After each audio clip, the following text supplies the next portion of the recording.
Hello, and welcome to Dead Letter Movie Chat, Episode 6, recorded June 24th, 2014. I'm Tim. I'm Andrew. And today we're going to talk about DreamWorks' How to Train Your Dragon 2. This being the sequel, of course, to the first How to Train Your Dragon. Starring Jay Baruchel. We looked this up. We still don't know if it's right. We had to learn how to pronounce his name, folks. We're sorry. Yeah, I'm a little sorry and a little not. Yeah. But there it is. America Ferrera, Gerard Butler, Cate Blanchett, and TV's Craig Ferguson. Yeah. So really some heavy hitters in this in terms of comedy in film and television. Been referred to as stunt casting in the past. Some of them don't necessarily bring a lot to the table as voice actors. That's one of Billy West's kind of things. I'm digressing already, folks. Yeah. But no, everybody did a good job in this. I had a great time. This is set about 5 years after the first film. Which I think it was 5 years since the last one, wasn't it? It was not quite that long. Not quite that long, but I feel like it was fairly close. It's been a few years. Yeah. 3 or 4. But I went and saw the first one when it was out, and I enjoyed it. I really liked particularly the story with the protagonist, the young Viking Hiccup, played by Jay Baruchel, and the dragon Toothless. Yeah. They played that up a lot more in this one. I really got a strong sense of the bond between them, kind of like a boy and his dog kind of thing.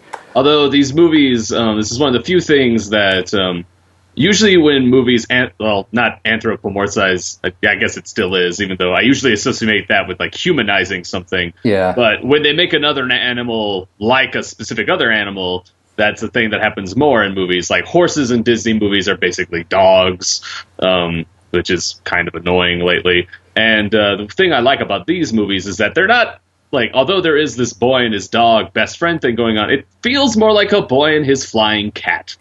I honestly, I really felt like Toothless was a cat. I mean, some of the other dragons were, various other animals. Like some were obviously, it's like, okay, that's a bulldog, and that's some weird pygmy marmoset or something that somebody has as a pet somewhere. Yeah. But it was.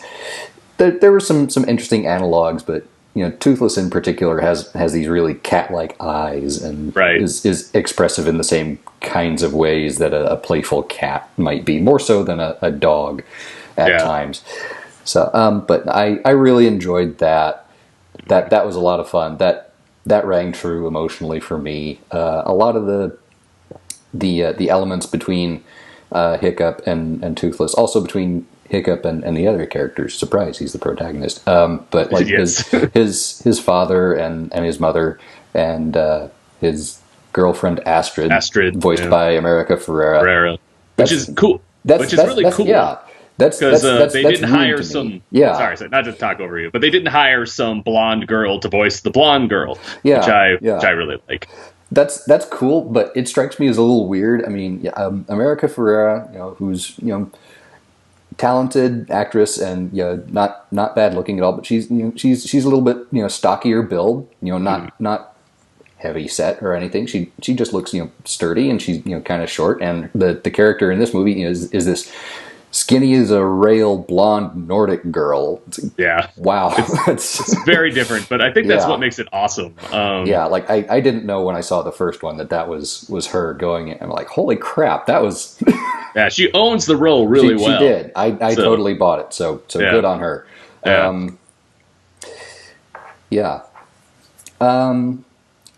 One thing that I had a little bit of a hard time getting over. This is kind of a nitpick, really. The art design on the dragons themselves strikes me as more whimsical and less fantastical at times. Like some of these creatures, I would not immediately recognize that as a dragon unless it said in the title dragon. Yeah. And I think that just comes to the fact that in this film there's a lot more swarms of dragons. Yeah, And you can't, it's in a sense you really can't draw the same dragon twice. I mean, you can, but people tend not to. It's so you kind of like, I'm willing to forgive that because there's only so many so many things you can put wings on, and it's still, Yeah, that's more of a personal shortcoming on my part than an actual complaint about this movie or the first one. Mm-hmm. So, all in all, I thought everything really worked with this. It really hit home emotionally for me. I felt like the rest of the audience was very tied up in it as well. The score was good, didn't get in the way. The villain played by Cripes. I didn't look out how to pronounce his name either. He's in a lot of other things as well. I'm going to try anyway. Jimon Hunsu. Sure. I'm guessing. But yeah, he has been in quite a few other things. Let's see. The first thing I remember actually recognizing him in, he had a big role in a movie called Amistad. Yeah, he's in that. About almost 20 years ago now. Was one of his big breakout roles. But let's see what else. He was in Gladiator. Yeah. He's the Carthaginian.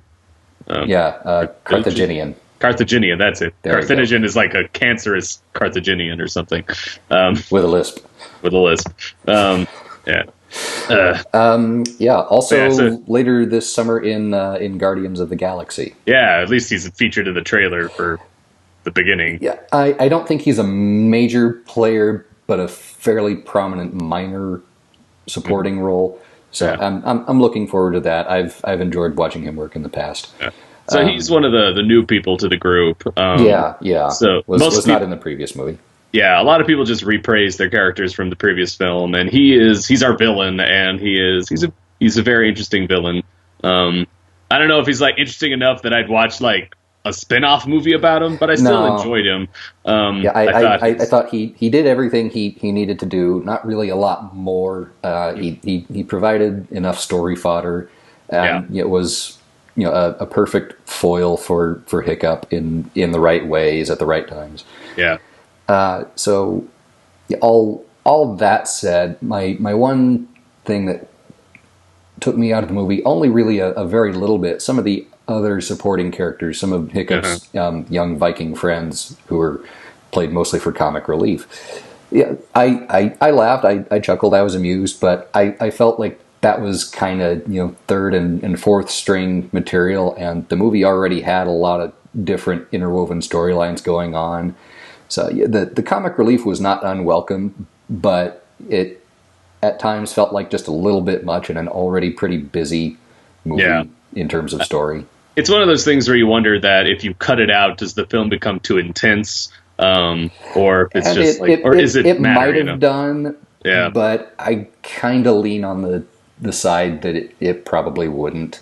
Yeah, I'm kind of on that side as well. But I understand.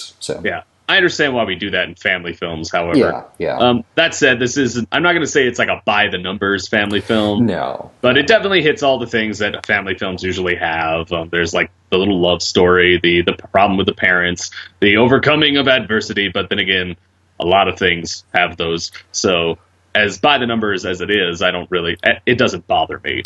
There are quite a few of the old classic tropes in this movie, but they were well executed, and at no point did they really stick out to me and say, "Oh, that's overplayed. That's been done." Mm-hmm. I had a lot of fun watching this movie, start to finish.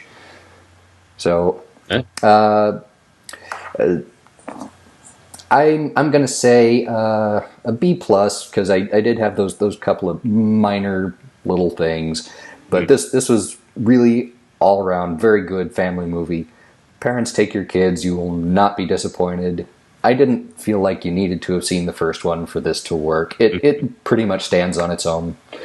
Seeing the first one would help, but it's not really necessary. So B plus from me. Yeah, I would say.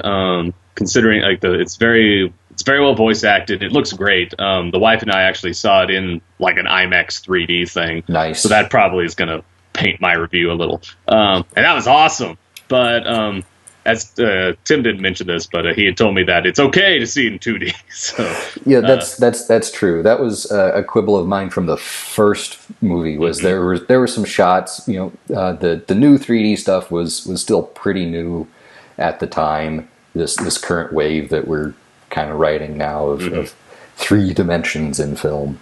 And there were some shots that were obviously for no other reason to showcase the 3D, that they framed them that way in the first movie. I didn't feel like that in the second one, and having seen them both in 2D, I didn't feel like I was missing something specific that they were trying to do artistically in a given scene by not being in 3D. I think it worked just as well. I think the 3D would not have detracted either. Yeah, it didn't. It was pretty great. So I guess when it comes to the grade for me, I may actually say A-. Oh my god. It was I don't know, I had a really good time. I probably will buy the DVD or Blu-ray, whatever, that when it comes out. And yeah, I thought it was really good. Totally, you can see it with anybody. That's one of the great things about it. You can see it with your 89-year-old grandmother or with your 3-year-old, step niece or something. This is the movie we've been waiting for all summer, folks. This is it. Yep. And it's probably not going to get much better. Oh, I don't know. I have some hopes for Guardians of the Galaxy. I'm certainly interested to see what they do with that. What I've seen so far and the teasers and stuff for that one, that looks like fun. Yeah, so, hopefully. Yeah. I'm looking forward to that. But this is definitely better than Maleficent. Yes. Given the choice, go see How to Train Your Dragon instead. Indeed. No question. So, A- from Andy, B+ from me. That's a fairly strong recommendation, I think. I agree. This is one of the better movies in theaters right now. So,